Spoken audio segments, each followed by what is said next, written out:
If you've ever laughed during a serious moment, during an argument, bad news, an awkward conversation, or right when someone expected you to be emotional, you probably noticed how confusing it feels. Because on the outside, it can look careless, cold, immature. But for many people, it's none of those things. Sometimes laughter shows up in the exact moments a person feels the least relaxed. People who laugh during serious moments often don't realize they're doing it for protection. When tension rises, the body looks for release, and laughter is one of the fastest ways the nervous system tries to create distance from discomfort. So someone might laugh when they're nervous, laugh when they feel cornered, laugh when emotions become too intense too quickly, laugh when they don't know what version of themselves is expected in that moment. It's not always humor. Sometimes it's pressure escaping through the wrong door. You'll see it in small moments. Someone gets confronted and smiles. Someone hears painful news and gives a short laugh before going quiet. Someone apologizes while laughing, even though they mean it. Someone is deeply uncomfortable, but their face is doing something that doesn't match what they feel inside. And that mismatch confuses people, because most people judge behavior by appearance. But psychology knows behavior is often translation. What looks disrespectful can sometimes be dysregulation. What looks unserious can sometimes be fear. What looks careless can sometimes be someone trying not to fall apart in front of you. A lot of this pattern starts early. Some people grew up in homes where serious emotions were unsafe. Maybe anger exploded without warning. Maybe sadness was ignored. Maybe vulnerability got mocked.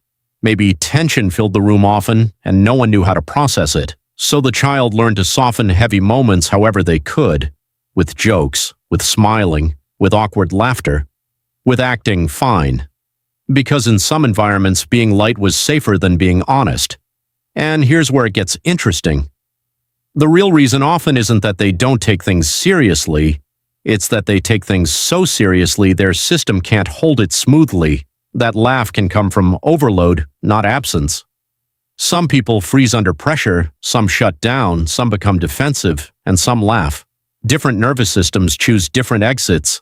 This is why a person can be deeply caring and still laugh at the wrong time. They may leave the conversation later replaying everything in their head, feeling guilt, wondering why they did it again, wishing people could see what was actually happening inside. Because inside it may have been panic, embarrassment, shame, or the fear of being seen too clearly. There's also an identity layer to this. Some people become the funny one early in life, the one who keeps peace, the one who lightens the mood, the one who makes uncomfortable things easier for everyone else. Over time, humor stops being something they use. It becomes who they are. So when seriousness appears, they instinctively return to the identity that once kept them accepted, even if it no longer fits the moment. That's why they may laugh even when they desperately want to be taken seriously. Because patterns built in survival don't disappear just because circumstances change. And sometimes the hardest part is being misunderstood. Others see disrespect, but the person may be fighting anxiety in real time.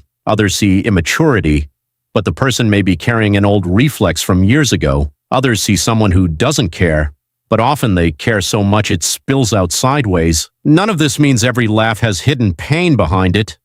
Sometimes people are just amused, sometimes timing is poor, sometimes people avoid accountability with humor. That happens too. But many times laughter in serious moments is not mockery, it's management, an automatic attempt to regulate something intense. Once you understand that, certain people make more sense, maybe even yourself, because it was never random, it was a pattern. And once you see the pattern, you start hearing what the laughter was trying to say all along. If this explains something for you, there's more to uncover.